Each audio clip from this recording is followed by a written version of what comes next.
Welcome to January vlog number 1. It's January and then we have semicolon Year of Diva. Maybe in quotes even, if I could be so bold. Then we have an open bracket, Heated Rivalry / answering questions like Billie Eilish does once a year, close bracket. You know from the title I've given you what this goddamn is. Now, if you are a What the Fuchs fan, welcome back, welcome home. My bosom is big and waiting for you for the embrace. If you've never listened to anything I've ever done before and this is your first introduction, welcome. This is coming off the back of doing almost 50 episodes of a weekly podcast starting in like 2024, I want to say. And then all the way to 2025 and the end of last year. You can go back and listen to those episodes. And I'll be honest with you, babies. Things got just too busy for me in 2025 to be consistently doing things every week. So I still wanted to maintain podcast setup because I fucking love it. But I wanted to make it something that I can do every single month and be reliable and on time and like make you feel good. Like you still get, to hear what my life's been like. And I still like to share that stuff. But at the same time, I wanted to make sure that it wasn't something that I was like phoning in every single week. And not that I ever did, because the point of the podcast, especially solo, is to just like shit talk, to tell you, sorry, I'm not that unfit. What's going on is Australia has the worst allergies of like any other country. I mean, to the point where my mum was like, why don't you see if you could get a visa to another country because of medical issues? I'm like, I don't think me struggling to breathe on a windy day is a medical issue, in quotes, but the woman cares. And you can't be ungrateful, is what I know. So if you hear me like, if it feels particularly chesty this week, it's not because I have a sexy vibrato or whatever the right tone is. It's because yesterday was one of the hottest days ever, and then it's been windy and like weird today, so it's just a fucking mess. So I'm like wheezing as hell. Like this morning I woke up and I was like, this is it for me. This is it. And I was like, I'm going to die before January vlog goes live. So I'm just happy to be here with you. And it's anyone's guess if I'm going to make it through whatever length this is going to be. I'm going to keep it simple. I'm going to tell you what the fuck's been going on in January. Every single month, the format so far of an episode. What can you expect if you're new here, if you're old here, if you're medium here? I like you no matter what Goldilocks style. You're going to find something that's just right for you. But I endeavor to make every single month like a topic. So the first topic will be personal. It'll be what I've been up to or something that I'm aiming toward through that month and how that went. The second topic will be something external. So something like for me this month, it was Heated Rivalry. And then the third thing I will do is, I don't know if anyone's ever seen these videos. Now, I don't know. I should know. I should have researched what specifically Billie Eilish,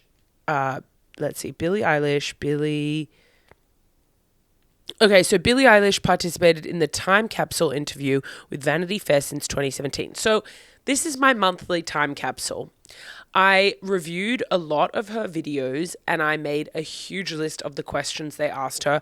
And then I picked a bunch that I'm going to do this month. And I think every month they might change them, although I think the point is for her that you're supposed to ask the same questions. But they kind of show different answers. Like some are the same because then they compare them if you watch like 2017 to 2020 and it's like how many Instagram followers do you have, whatever. But I've picked some that I feel like I want to answer this month, and I'm going to try to answer at least half of them consistently every single month so then we see growth, but then I'll throw some new ones and rotate some out so that it's a little more interesting. That's it. That's going to be the episode. We don't know how long it's going to be.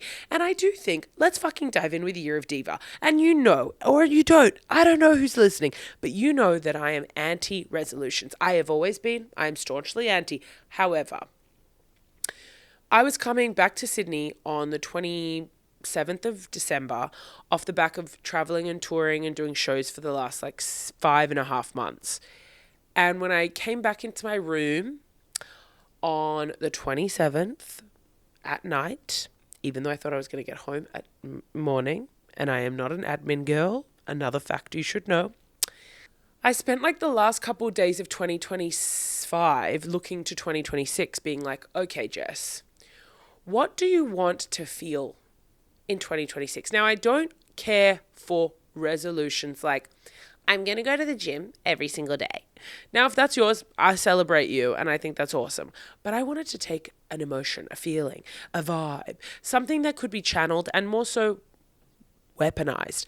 Every single time I need to do something that I don't necessarily want to do, or I need to like rationalize with myself what the priority is for this year. And I really took some time. Now, this is silly, but for example, I thought to myself, I hate the dating apps. This is not new. I've discussed this at length with all of you. And I thought, okay, if I was to get to the end of 2026, what are the things that I actually want to be further ahead? What do I want to spend time on? What do I want to like dedicate myself to? And a part of that was like, do I want to feel shit about dating and dating apps in 2026? No. Now, that's not to say I'm not open to love, life, rock and roll. We'll discuss that. But it is to say, I thought, where do I want to put my energy and my time and my like excitement? And it was not toward dating apps. So that was scrapped. Because I thought, okay, if I am further ahead financially or further ahead dating or further ahead career, what would I prefer by the end of the year? And if I had some whatever boyfriend by the end of the year, I would be more miserable than if I felt like I'd accumulated more in my career. And that might not be true for you. You prioritize your year however the fuck you want. But I started like that. I thought if I had to pick, and it's not to say you can't have multiple things. You could have a great career and a boyfriend and a partner and a this and some savings. But for me, sweetie, I'm a little bit all or nothing as a person, as a personality. I'm a bit black and white. I'm trying to be better at that, but not this year. Maybe next year it's the year of grey. But the year of Diva is nigh. It's upon us. And so the year of Diva, I basically wanted to decide, what do I want to feel like I've accomplished by the end of the year, or rather prioritized. And then I worked backwards from that. And I noticed that a lot of these things that I wanted to like feel like I'd achieved isn't necessarily like success in like a financial capacity, but rather the I wanted to just feel like 2026 was like a bit of a cunty year. So it's Year of Diva, semicolon, and fuck me dead if I don't love a semicolon. I mean, it was one of those things my English teacher was like, stop using semicolons. You're not even using them well or right. Why is there a semicolon after Jess before Fuchs? I don't know, man. I don't even think anyone even knows where a semicolon is supposed to go. And I think that's okay. I think the semicolon has the kind of winky face, like the wink emoji at the bottom. Like it's like a circle and then a circle with a little gay tail, because it can be used anywhere. And I think if you limit the semicolon and where you can use it and where you can't, I actually think you're doing it a disservice. The colon is permanent. The colon, it's harsh. The colon is supposed to be two solid dots stacked on top of each other, and that's what a colon is. The semicolon, she's got a skirt. She's got a sexy little skirt on, and it means that she can be ready for party, ready for serious, ready for business, ready for pleasure. And I'm sick of people acting, oh, don't put the semicolon there. Oh, please. The semicolon is my friend, and she knows what's up, and she knows she's there for me. Semicolon isn't there for you. She's there for my pleasure and my enjoyment. So the Year of Diva, semicolon, comes along with psychosis and toxic positivity. Do either of those sound good? No. Have they been working? Yeah. Now, I left all of these things quite broad because I still wanted to have room for understanding how Year of Diva operationalizes in 2026. It's a learning process because I am not very good at like... What is it? What am I not very good at? I mean, God, it's hard to say. It's like this. Let's use clothing as an example of how Year of Diva operationalizes in my day-to-day life, because I will dress up for shows, for big shows, for shows where people are intentionally coming to see me. So, for example, last week I had a show in Sydney. It was the first trial show of my tour show, which we'll talk about after. But I dressed up. I wore a fun dress, blah, blah, blah, fine. But when I do other shows where I'm just like one of many people on the show, I sometimes will like tone it down. And sometimes, sure, can you blame a girl for looking a little gender neutral because she's wearing a baggy shirt and baggy pants because, I feel like I hate my body today, but not every day. And that's a whole other thing. You can hate your body every day. No, you can't hate your body every day, but you can hate your body sometimes. I think that's kind of the balance. And I'm not a licensed professional. So I think my therapist would hate me saying you can hate your body sometimes. I think she'd be like, we have to work on that. Come in an extra session this week. And I'd be like, if it's free, I'll be there. And she's like, it's actually $240. And I was like, well, you'll have to find some time in our next session, sweetie, because mama ain't got no cash. So part of Year of Diva is like, I am cool wearing like whatever clothes if I'm going to a friend's house, whatever. But when I'm going to do a show, no matter what the show is, I want to put my diva foot forward. And that means wearing clothes that like are fun. Now it can still be an ugly baggy shirt, but like add some jewelry, add a headband, add a fun shoe, whatever. Because one, I perform better when I am kind of embodying diva cunt.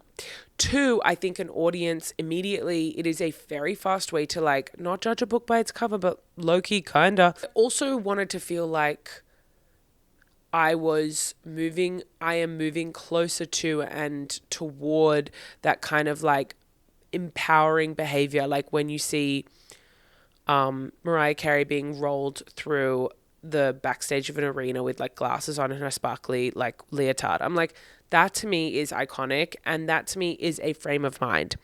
And sometimes I think, sometimes people treat me in a way where I kind of finger guns up and I go, why the fuck are you talking to me like that? And then I realize I'm too nice. So Year of Diva is also about like showing people that you are scary. And I know people want, oh, no, I want to be approachable. I don't. Year of Diva is also just about like putting boundaries. So if people ask for things, it's like learning to assess, do you want to do this, or are you just doing something for the nicety of someone else? And a lot of the feelings that I feel conflict with like my core beliefs anyway, because I am, for example, I do believe it takes a village. I don't think anything, whether it's like your comedy career or your friends or your family or anything, is done in isolation, this is something that I am really bad at. And maybe Year of Grey has to come sooner than we think, but I am very bad at finding like my core. This doesn't make sense. It does make sense in your head, so just say it, bitch. Just say it, because maybe they'll get it. It's like this. It's like I have beliefs. I have core beliefs, and then sometimes my actions the things I get annoyed about go against my core beliefs, because I believe in helping people and it takes a village to accomplish things and whatnot. But then when people ask me for things, I'm like, fuck off. Literally fuck off. Like, literally leave me the fuck alone. But maybe it's just because, listen, we don't need to argue. We are here to define Year of Diva.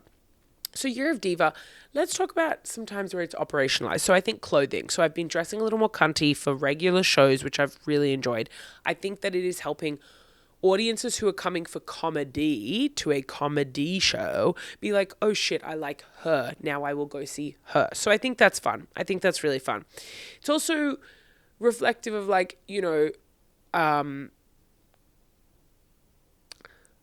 I think confidence on stage, it sounds silly, but I used to never wear like a long dress just because it felt too either feminine or too whatever. I don't know. And now I actually think that it doesn't matter what I wear, as long as it's like fun and playful and feels true to me, it will be reflected in my material. And I think that's cool. Year of Diva also is the toxic positivity. And I know that that's something that everyone was like, oh my God, it's so bad to be toxic positive. Good. I am leaning the fuck into toxic positivity. You can come with me or you cannot. I don't care. But sometimes I actually think gaslighting yourself is the only way to get the job done. So that's part of the year, is literally just blindly believing and having deep, dark, fucked up faith and just self-belief that everything is coming my way and everything will be accomplished. And I don't, even if you were like, no, literally no, I'd be like, well, I don't believe you, so it doesn't really matter, does it?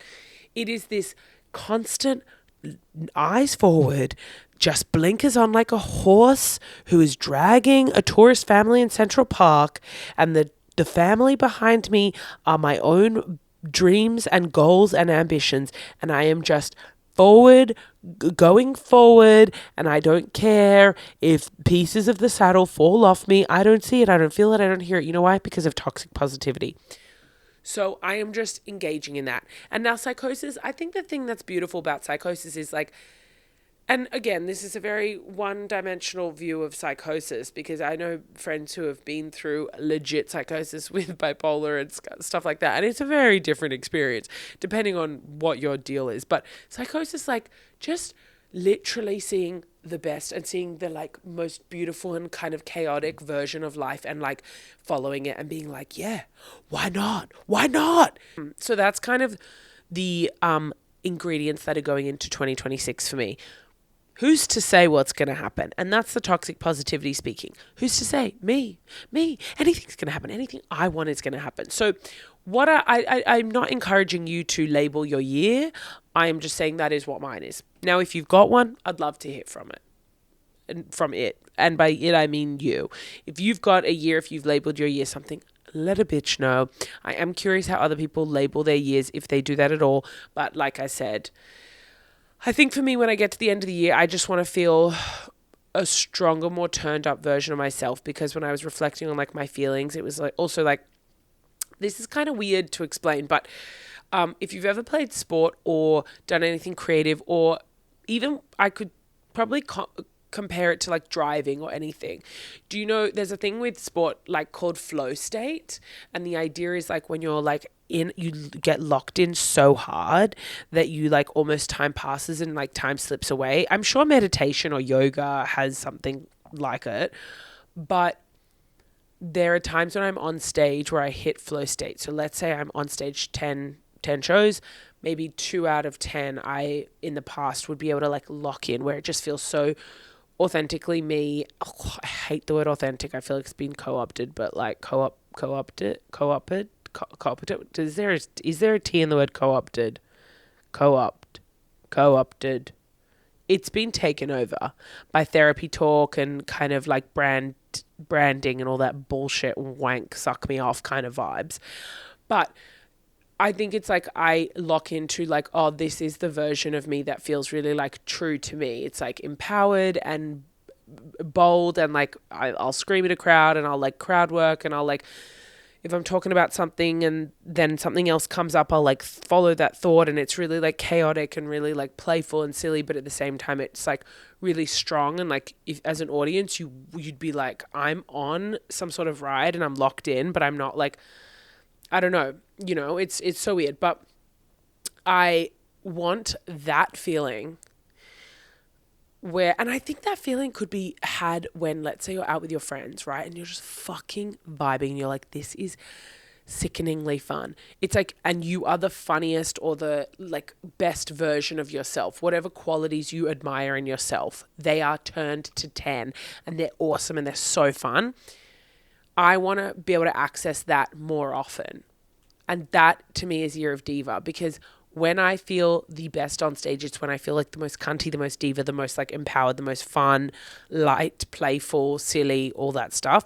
And I want to lock into that off stage more and lean into that and kind of bring that joy more. And it sounds so silly, but like, I don't know, I do believe in that. I think partially one of the reasons I have historically not been as good at that off stage in my life is because I think so much. Like, I think you might look at me and be like, wow, she's so effortless, or not even effortless. I think people look at me and go like, oh, she says the craziest shit. It's like everything I say, well, that's not true. Sometimes I do slip up and say psychotic shit unintentionally, but I think there's a looseness to me on stage because it's so live and it's so like, oh my God, you know, but I want to try to bring that playfulness into real life where I don't overthink and I don't think too hard and I don't try to like fix and whatever. I hope I'm explaining this right, because it makes sense in my head, because I've been sitting with it, bitch. The last month I've been sitting and mulling and hoping and wishing and praying and what song is that? I'm not even looking it up. You fill in the blank. What song is that? I'm going to move my mouth and you say it to yourself. That song is So I hope that gives you a good example and a good idea of what I'm trying to channel this year. And so far in January, I feel I've done a good job of it, but not great. And not great because I haven't put some of the boundaries I was hoping to, but good in the way that I do feel looser on stage. I've been wearing more fun clothing. I am trying to be more, I think I've really hooked into a degree of the toxic positivity. Like some bitches are trying to kneecap me. You know what I mean? And by some bitches, I mean the world, the life, the external forces. But I have just been powering forward. And perhaps I have also slipped subtly or not so subtly into psychosis through kind of Heated Rivalry, the TV show we are about to discuss. And I think that has kind of helped me have something anchor me in kind of a true moment of group insanity, in social insanity. Because I don't know that there are very many things that have taken over the world in the sort of time frame and way that Heated Rivalry has. And now we have wrapped up Year of Diva and we are moving into Heated Rivalry chit chat. If you don't know what Heated Rivalry is yet, and I am shook to the core every time I find out there are people out there who are yet to hear of this phenomenal show. It is a TV show. It is a Canadian TV show that was essentially like turned down by a lot of American platforms because they wouldn't make it the way that they said they would. They wanted it to be made in Hollywood. So then this dude went and got like a very small budget on a network in Canada, which I think is like called Crave or something, or Cave, which is kind of like the Canadian Netflix. And it is, I think, 6 episodes, made with people who were virtually unknown before in like the way that they are now. And it is a love story based on a book series with these 2 hockey players. Now, I may slip up and give you a little faux pas of a... No, I'm not. I'm going to be really good about this. There is so much to say when it comes to Heated Rivalry, but I want to say one thing that is interesting to me. And that is people seem to be surprised at the success of Heated Rivalry. However, I can't think of a reason this show wouldn't be hugely popular. It has yearning, it has sex, it has emotions, it has beautiful actors, it has incredible scenes. I mean, the acting is unbelievable, but more importantly, the yearning in this show is phenomenal. And why? Because the stakes have never been higher. You want to compare the yearning and the stakes in Heated Rivalry to any straight relationship movie, TV show, anything? It's impossible. It cannot hold up standard-wise. You know why? Because in a straight movie or TV show, the stakes are this. Oh, his mum doesn't like her. How are they going to survive? Who gives a shit? So they have to like find a way to make everyone like the new partner. Okay. Or maybe it's like, we live together. No, the stakes have never been lower. You are telling me that you take 2 guys who are secretly maybe gay. One, well, we're not going to, no spoiler. You're telling me you take 2 queer people and who are at the peak of fame and success in their respective sports, and their whole life could crumble. Of course, that show is going to be amazing. The stakes have never been higher. And you know what else? Of course, you see all these straight people in movies and TV shows, and they do their press tour, and they have to pretend like, oh, we're together and we're in love. They actively PR relationship these people or make them seem like they're flirty, because the stakes in the movie and the TV show for straight people are so boring. Meanwhile, all of the PR stuff that these people are doing, that these 2 actors are doing, they're just being themselves. They're being absolutely ridiculous, and people are frothing it. People are frothing it because the acting in the movies and the acting in the TV show is adequate. It is not just adequate, but it is so incredible that we actually don't need the external bullshit to enhance the incredible work inside the TV show. And that is one point about Heated Rivalry I want to say.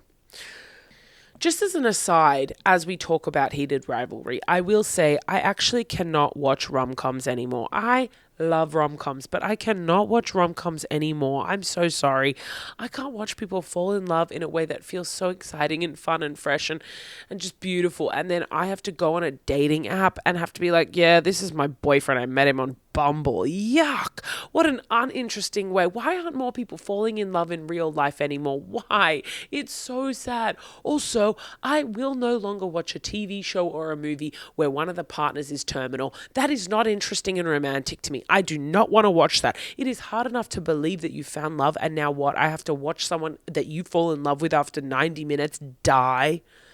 You want me to, oh, good, I'll be happy because you loved once. No, they're dead. And now I know that in 6 years, you are going to feel better and want to get out there and go meet someone new. And what are you going to do? You're going to have to go on apps. It is too miserable to watch shows about love and dating anymore, knowing what is out there in the real world.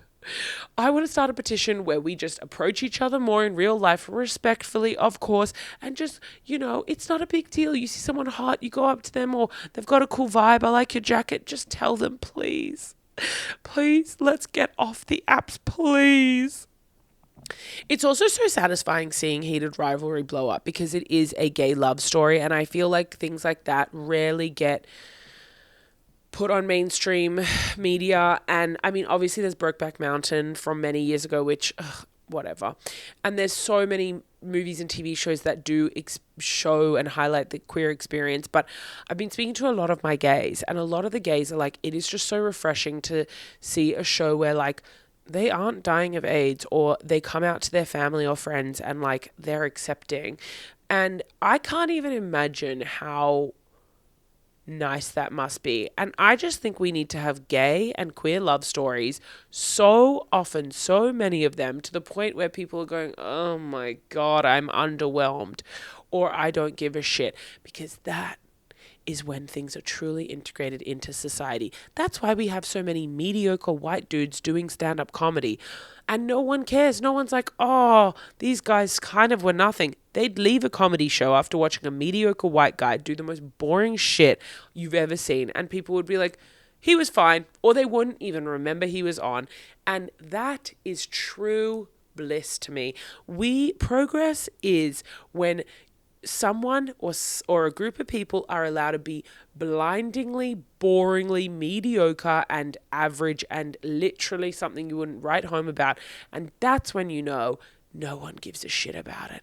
So I think we need to make a billion versions of Heated Rivalry in every way until it is uninteresting that you see a beautiful queer love story on TV. That's what I'm saying. And now they're saying that they're going to make a woman's version, and it's going to be about softball. No offense. Most people who play sport are gay.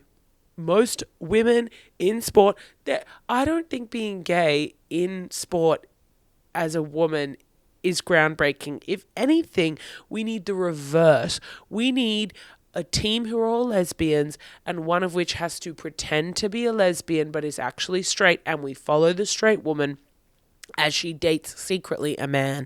And then we might have some fun yearning, because really at the heart of Heated Rivalry is the yearning and the fact that they cannot come out, or they don't think they can. I guess they can't, or it will ruin their lives.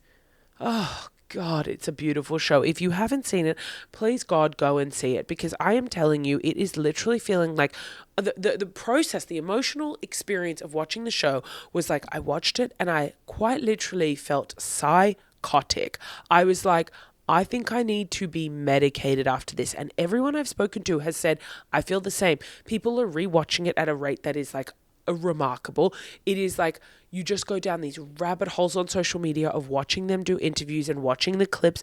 And I saw someone today, her name is Esther Perel, who is a like relationship psychologist. She's written a bunch of books, and she basically was like, I watched it recently, and the reason that people are experiencing this kind of like obsession with it is because at every twist and turn in the show, when you think, oh fuck, something's going to go wrong, it does go wrong, but the resolution comes and it's so kind and nice and like gentle. And then by the time you've watched this show once and you know that it feels good and comforting, when you go back to watch it again, you are like underwhelmed by how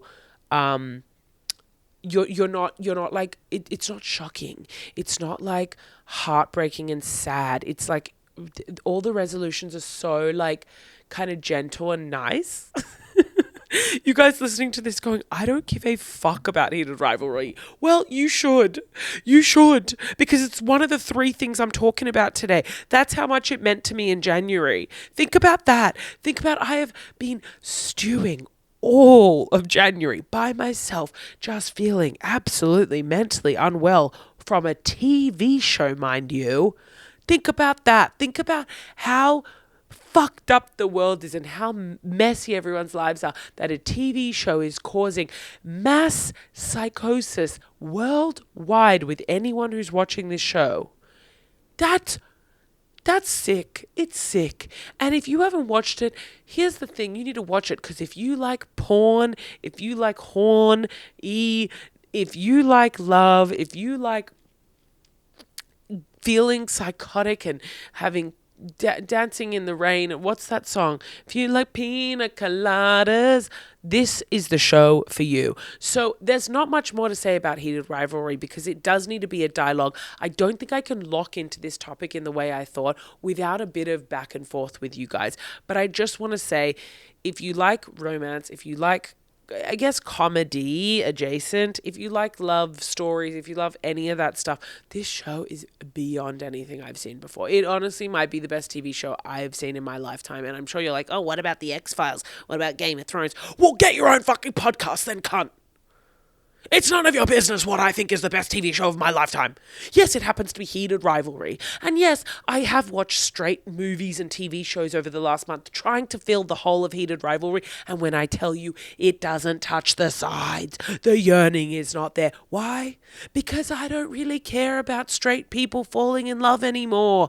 Now when the stakes are so high, these men could ruin their lives for their love. Nothing matters anymore. It's a sickness. It has no solve. I'm down to reading the books. I'm reading the books that the show is based on just to feel something. I'm reading. A dyslexic woman is reading thousands of words, consuming them, hungry for them, desperate for them, because this show has rocked me and the nation to its core. Speechless. I'm speechless. So that's been my January. Psychologically, sexually, intellectually, emotionally, that's been my January. Heated Rivalry has really fueled me forward, has pushed me forward even. I need a minute. I hope the ruffles on this shirt are hiding my hard nipples. Hard nipples not from horny. Hard nipples from passion, from excitement. I just can't believe I have to like meet someone on an app. You know what I mean? Like it's just not acceptable. Like I just literally am like, I actually just can't do the apps. I cannot watch a show like that. Yes, I know it's not real. Whatever, suck me off. It's real for someone. I'm sure that many people who play sport have fallen in love with a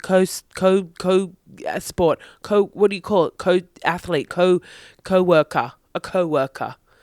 Is it so much to ask for a woman to fall in love with her coworker who's on a different team? Every time I try to run the scenario where I go, okay, what about if it was I work in an office? Yuck.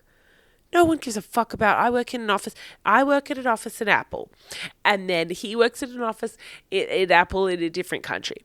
And then, you can't replicate Heated Rivalry. And you know what's going to be so funny? Imagine all of the old, crusty old straight guys who don't understand the significance of Heated Rivalry, but they see all of the data and the numbers and the money that it's making. And now they sit in a boardroom with their other co-worker male friends being like, okay, so Heated Rivalry, it's done quite well. It's gay. It's gay. It's gay. So what can we do, men? What can we do? What can we think of that's gay? Because they don't understand. They don't understand these men who will be sitting in the boardrooms trying to replicate and copy a Heated Rivalry for their own platforms, for their own streaming services. They do not understand that it is not necessarily just about the gay story. It is about the yearning. It is about the stakes. And it is about the fact that no one gives a fuck about straight stories where it is literally the stakes could not be lower. I watched a movie the other day and I just thought, made me believe it. made me believe that love is real, because at this point it feels like a script. But not just that, I don't even feel like you've ever thought about love or been in love or felt love. I go, how are you so bad at acting? A major Hollywood film. Anyway, so if you haven't done it, if you haven't watched it, homework is go and watch it and report back ASAP. I'm looking for open dialogue with anyone who will have it with me. Now, the third installment of today's episode, we are just going to answer the following questions, and it will be a bit awkward because, obviously Billie Eilish, she has someone like a producer asking off screen, but not all of us have that sort of tech. It's a new year, but it's the same me to some degree. We are sitting in the same room that I've been in and will be until I die. Okay. So we've got 10 questions. Let's get into them. And I'm just going to answer each one. And then maybe, next month I'll compare them or something. Okay. The first question I'm going to ask myself for January 2026 is, what's most important to you right now? I think this was answered a little bit at the start of the pod when I think about 2026. Sorry, I've shifted gears from horny to serious. I hope everyone's okay. Sorry about that. No aftercare. Hey. Oh, God. Selfish lover. What's important to me right now? I think that's covered a smidge in Year of Diva, but I think what is important to me is to get to the end of the year and feel like I had been emotionally good, and any achievements that I have that are like tangible or like career milestones are awesome, but I would love to get to the end of the year and be like, sick, like, you stuck to your guns about your boundaries or about being empowered in terms of like dressing fun and not overthinking and kind of following your instinct and having a good time and just like being appreciative of all the fucking cool shit in your life, even though there are obviously things that I wish were different and whatnot. Everyone has that. That's impossible to escape or avoid. But getting to the end of the year and being like, I looked after myself in a way that felt like really like, I was going to say the word juicy, but that feels disgusting. So I want to say sorry. What's the word? Like really, okay. I'm going to just move my mouth and you feel a word and that feels true for you, because this is for the people as much as it is for me. So I hope I get to the end of 2026. No, Jess, do it right. If it's for the people, it needs to be done well. I hope I get to the end of the 2026 and feel, I think that's really fucked up that you guys said that word. So I think what's important to me is sticking to the things I have reflected on and decided are important to me, as described in Year of Diva. Question number 2. Are you more confident this year compared to last year? You know what? Yeah. And I was also trying to reflect on what January 2025 felt like. I'm going to maybe dig through some old journals and like see if I can find some of the stuff I was thinking about. I feel more settled. I feel more, I think everything that is, what am I trying to say? I feel like everyone's greatest strength is often their biggest weakness as well, because there's two sides to the same coin. Like, I love helping people. I find it really fulfilling and cool that I get to be someone who I am like heavily relied upon by my community, both like family community, friend community, career community. Like a lot of the people in my life like have said to me, and it is such a compliment, like that I'm the person they'll call if they need something and they know that I'll show up and help them. And that to me is like so nice, because I think that's really important in relationships, to be reliable and be someone who's like, someone people can rely on. I think that's a really like vulnerable thing for people to call and ask for help. And I think being someone who that people like feel like they can rely on me is like very cool. So that's the strength. The weakness is then I sometimes struggle to not be what someone else needs of me. And then that deprioritizes me. So what I'm trying to say is, what am I trying to say? It was something about confidence. That's embarrassing. Now I've said all that vulnerable shit with no fucking point. Do you ever get to the end of like a story or something in therapy, and then you've just told your therapist something and she's like, okay, and you're like, yeah, I don't know. maybe can we scratch that out and go back to 12 minutes ago before you knew all of that about me? Because it's clearly irrelevant. And then she's like, well, it's actually telling me more about you than you think, because you obviously felt the need to bring it up. And you're like, shut up. Don't use your training on this. This should be vetoed. This should be redacted. I don't need any of this shit. It started somewhere, but then I've lost the train of thought. So it's obviously irrelevant. So don't fucking put it in your notepad. Give me that. Give me that. I'll scream at her, give me your notepad. And she won't give it to me. She goes, this isn't for you. I go, but it's about me. And she goes, yeah, it's about you. She says, get back on the fucking couch. And I said, can you speak to me like that? And she says, yeah, that's what you're paying me for. Very tumultuous relationship we have. And I love her. And I go back every 3 to 4 weeks when I have the cash. So, are you more confident this year compared to last year? Yeah, I think so. I think more confident. Oh, I think this maybe was the connective tissue, but who's to say? I think more confident in, come on, bitch, we got this. Okay. The negative to being black and white, seeing things very black and white, is that I've lost it. The positive to black and white is that something about confidence. Shit.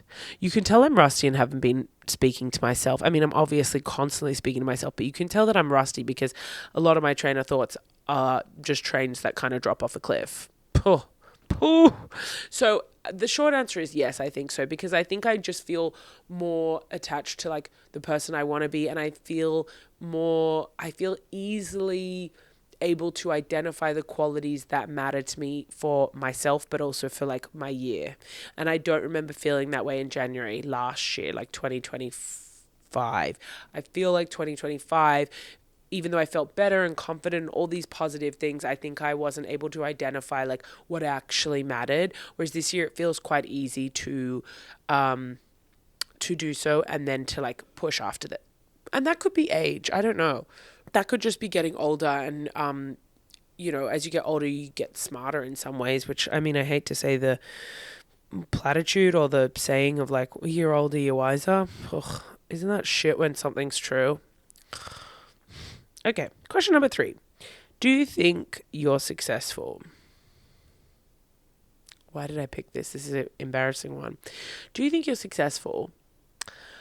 I think the middle to the end of 2025, when I was traveling, was a very integral a time of great emotional growth, because the last couple of years, a lot of my friends and people I'm around have summited a lot of conventional milestones that I celebrate.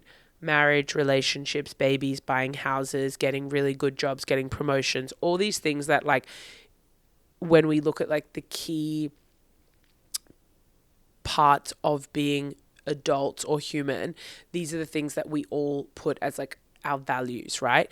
Like, it is impressive that you have a partner. It is impressive that you have a baby or have a house or, earn this much money. These are the like conventional milestones, in quotes, that people benchmark their life with. And there's nothing wrong with achieving any of those, but I think when you are not achieving any or all, which I am not achieving any conventional ones, it is a journey, or rather for me, it was a journey to confront seeing everyone around me summit those, and then not feel unsuccessful. So when I think about the concept of success, I have really had to reframe it for myself. And in that way, I feel successful. But by conventional standards, I would say I am not. But I have lost the care of being not successful by external standards.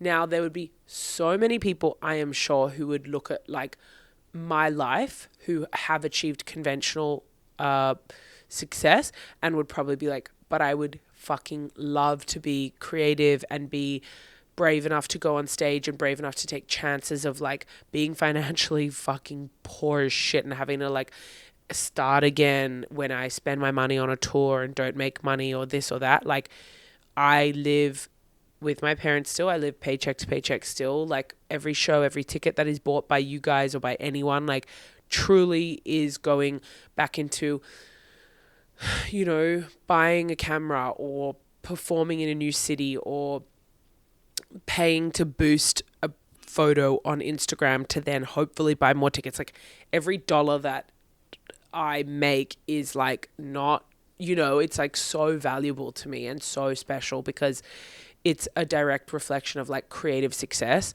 So I think the cool part of success, I think this year I can perceive success. I am trying to perceive success differently, but I think part of that is accepting that I am not successful in quotes by conventional milestones, and like that's okay. And in that way, I hate to say it, I am successful because I'm making my own path, you know, like it sounds so sad and weird, but not sad. It's not sad. But I think it is not discussed enough widely or maybe in depth enough how hard it is when you are not achieving a milestone that you see others achieve. And I think every human ever has something that they haven't achieved, whether it's like you have an amazing job but you don't have a partner, but that's what everyone values, and so you look at the deficit more than like the achievements, or you have none of those things but you have like a life that is really exciting because you get to travel or you get to have a home that feels like it's your special space, like whatever, insert thing. We all have stuff that we have achieved but we don't recognize as achievement, but then we have things that we fall short and then we're like, oh my god, but I don't have these things. It's like, okay, sure, but what's harping on the things you don't have gonna do? I think it's about reframing it and just being like, cool, what do I have? And like, listen, I'll be honest, I don't have much, but I do have a lot. Do you know what I mean? Like so these questions, who wrote these? Who chose these? Me, because there's no producer to blame. Me, my fault. Everything about this podcast that goes wrong, my fault. Me. Question 4. How would you define success for next year? Didn't we just do a fucking success question? How would you define success for next year? I'm going to say that we're going to reframe this question and say, how would you define success for next month? I would say February is a very big month for me. I will be gearing up and preparing for March, April, and May to be really big months in terms of touring. So March I go to Adelaide for a week and do a week of shows, 1 hour shows, solo shows. Then I come back for a few weeks. Then I go to Melbourne and I do a month. So I'll do in the month, I think I do 24 or 5 hours. Like each night I'll do an hour except for Sundays. Then I come back. Then I'll do one in Brisbane, but a week full of shows, but only one of my solo hour. And then I'll do 3 or 4 in Sydney, location TBD, and that will be like a taped special. So knowing what March, April, May is going to look like, and then hypothetically going to the UK in July, I need February for me to be success in the way of like looking after the boundaries of looking after my time, being really precious with my time, to make sure that I'm not giving the time that I need for myself to other people.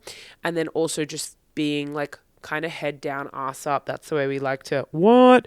Such a nerd. Just really giving myself like, just being productive, not procrastinating. And if I am procrastinating with the right things.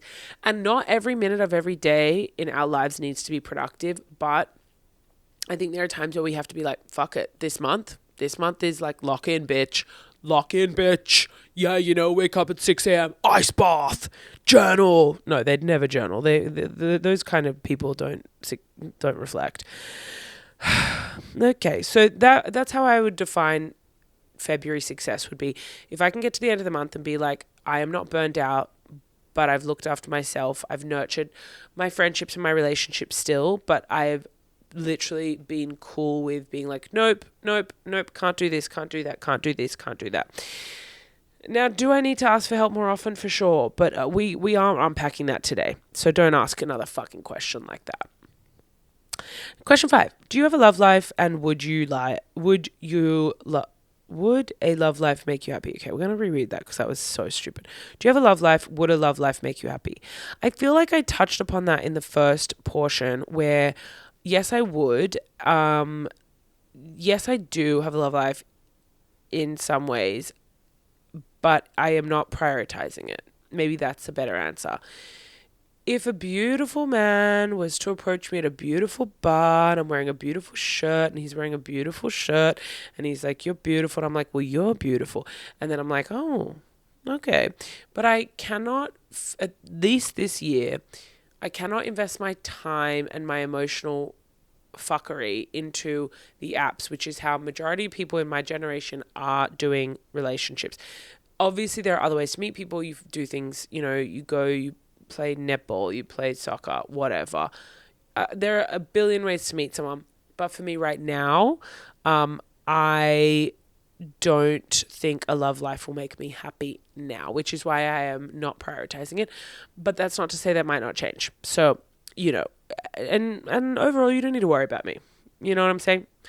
I might not be prioritizing it, but I'm winking, if you can't see. I'm okay. I'm doing okay. You get it, girls and boys and anything in between. Question 6. What was the lowest point of your year? Now, I will change that question to what was the lowest point of your month?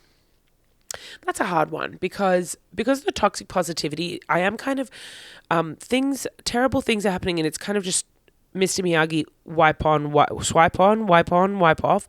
So there is a part of me that I go, nothing is actually sinking in. And my therapist would tell me that's not good. But I actually think, again, like that is part of what's keeping me sane. I will say there was a very bad couple days at the start of the month where I had to when I lived in America, I had a bank account. I didn't own a bank personally. No. I had a bank account and I didn't close it because I left during COVID and it was fucking chaos. And then for some reason, when I went back to America, a friend, we went for dinner and she tried to pay me for dinner and she sent it through Venmo, which is like a money exchanging app where you can pay people and it's kind of like a middleman for like banks. So whatever, I don't even care. Google it if it doesn't make sense to you in this context. But something about her trying to pay me on Venmo because it was attached to an American bank account triggered a whole thing that I was like notified about an American bank account, even though I fully forgot I had one. Anyway, I had to take what little money I had left in this bank account and send it to Australia and then shut it. When I tell you I spent 27 hours on the phone with these people who work at, and I usually don't want to shit on a specific company, but when I tell you these people are stupid, Chase Bank, I'm coming for your ass. That was one of the worst 25 hours, 28 hours. Over the span of 3 days, I literally spent 20 something hours on the phone with the people at Chase Bank who it was idiot after idiot trying to help me, in quotes. They should not be able to call it a helpline. It should be a line where people will just tell you misinformation and you will keep being passed over and over. And then I get to the point where I'm being a fucking asshole to someone and it's horrible because I literally would feel myself being like, "Hey, I'm sorry. I'm just incredibly frustrated because you are the 19th person that I've been transferred to in the last 5 hours and I've had to cancel my day to come and sit at my desk and keep talking to you guys." And then they'd be like, okay, well, let me help you. I mean, that's the kiss of death. In my time, I probably spoke to 37 people and I think maybe 3 of them were mildly competent.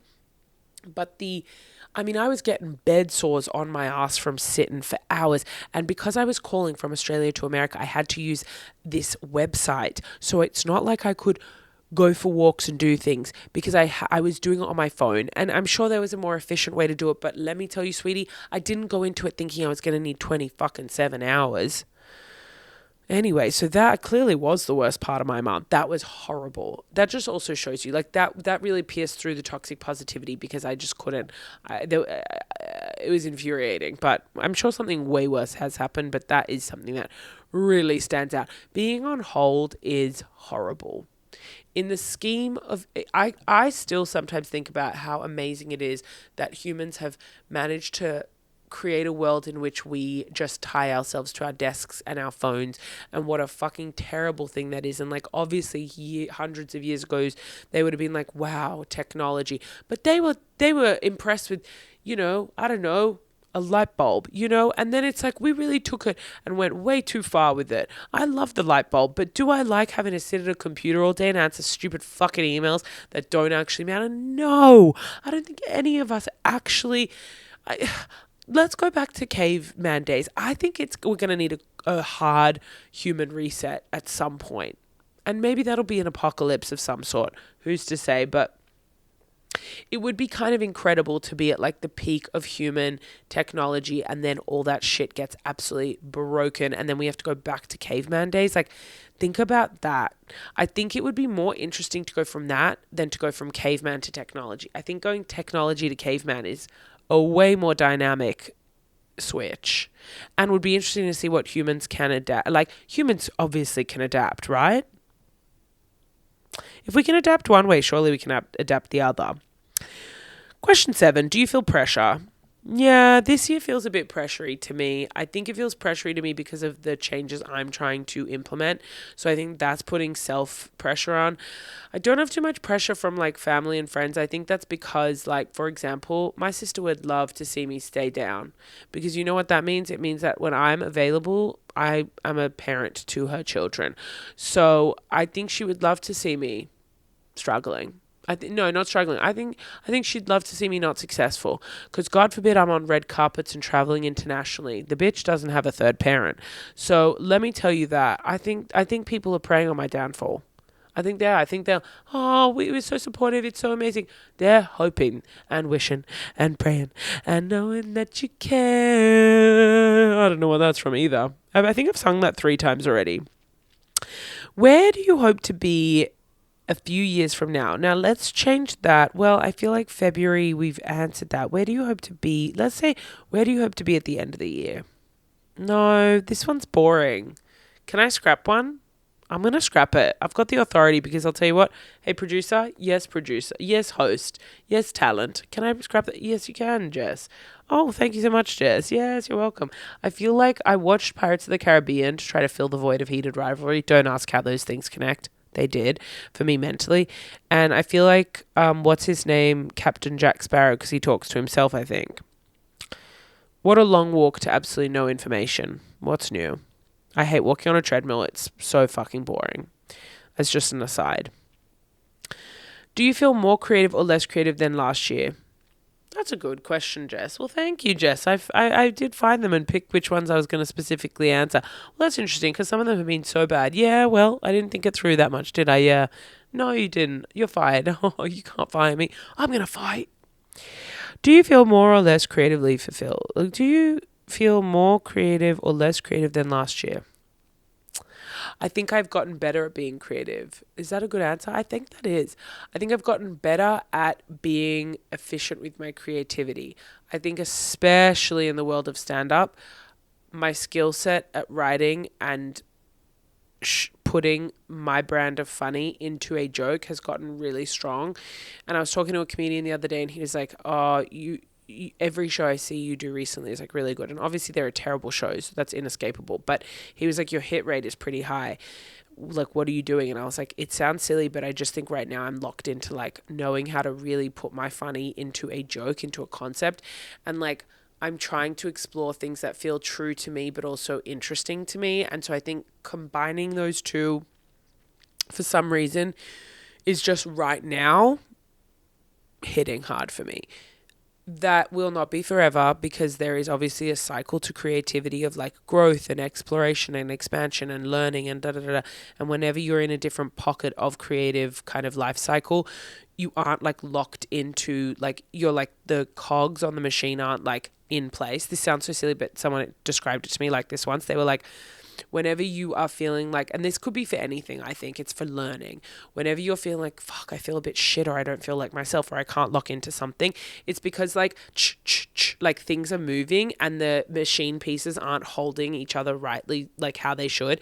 And so you are like, it's just messy. But then finally the lesson like locks into your brain, the pieces of the machine slap together and then the machine's like, you know, that makes so much sense to me. So I hope it does to you too. Last question, do you feel grown up? No. And I think that's awesome. I think that the Year of Diva is so fun to me because it is leaning into the psychosis of like stupidity and youth and ignorance, and toxic positivity to me is just blind faith that things are going to go right in like a childlike way where you just have this like hope and wonder. And I think that is so hard to hold on to, which is why it's like a priority for me this year, because I do think that's really hard to lock into. The world is fucking terrible. We are constantly seeing shit on our phones that is so depressing. No one can own property. No one can afford things. Everyone is stressed out financially and emotionally and sexually and all this stuff. I mean, no one's having sex and everyone's sad and single, and even people in relationships hate their relationship. And you know, it is so horrible if you let it be. But I think that being grown up always, to me, being grown up when I was young was like wearing like a bracelet and like having a bag. Do you know what I mean? Like, and not a Coke bag. Like, I'm talking like a little satchel. Like, I'd look at womanhood as like wearing like little high heels and like a bracelet. And I think that's why women love those little, like girls love those little like kits where like it's like the princess tiara, the little like heels and like a wand. Like, that's what being an adult was to me, is like having a bracelet. And I feel like just that being grown up, like, but then the reality of grown up is like, and I think our parents' boomer generation, like, they're so miserable because to them it was like they had responsibility of like have a job and like, you know, you just do it for family and la la la. And it's like, that might be true to a degree, but I think that that is choosing to lose joy or not have like, there needs to be some playfulness. Like, sometimes I'm just trying to be fun and do something stupid for stupidity's sake. And I think in that way I don't feel grown up, in quotes. I mean, I'm also not grown up because of my life. And that comes back to the milestones. Like, I don't have a house and I don't have a stable like job and I don't have like stuff that I own. Like, my friend and I, we were like, oh my God, he was like, should I do a will? And I go, a will? I've got nothing. What do you want, my stained undies and my baggy clothes? No one needs my stuff. Donate it. Keep it. I don't care. He's got a dog, so he has to leave the dog to someone. But I'm like, I've got nothing. I don't need a will. I don't need a last testament. Just someone throw out my vibrators so no one needs to see it in my family. And that's it. You know how there's organ donors? I think there needs to be like, you put on your driver's license a friend, you nominate a friend who is going to go through all of your goods when you die. You do a clean sweep, you do a sweep from your family, so then your family can all come in and cry about the jumper that they remember you wearing when you did this thing, or a photo you have in your drawer. I don't need you reading my diaries. I don't need you looking at my vibrators. I don't want you seeing any of my shit. I want that to be a clean sweep through the room, and then all the other stuff, feel free to look at and remember me fondly. So no, I don't feel grown up, but I think that's for the best. I like that. Right. I can't believe we got through this. We covered a lot of ground. I hope that this touched somewhere in your body or emotional body, emotional heart, soul, mind, whatever. I can't wait to see you next month. I forgot how much I love recording podcasts and just like absolutely fucking running my mouth. So I am so happy that I'm still going to be able to do this once a month, because this is so fun for me. And I hope it was fun to listen to. I know we got serious at some points, but like, hey, that's showbiz, baby. I mentioned some of the tours earlier. I will put tour dates in the, in the YouTube thing or something, just so you guys know. Thank you to anyone who listens to this who also came to my show the other day at the Comedy Store in Sydney. I will be coming to Brisbane, Melbourne, Sydney again, Adelaide, and possibly some other places. But for the meantime, I don't know. I look forward to hearing what everyone's year is. But like I said, mine's Year of Diva. And, oh my God, how do I even end? Oh my God, so nervous. Happy January. Happy February's tomorrow. This comes out on the last day of the month. So have a fabulous February. I hope your Jan was fun. And chat fucking soon. Goodbye. Mwah.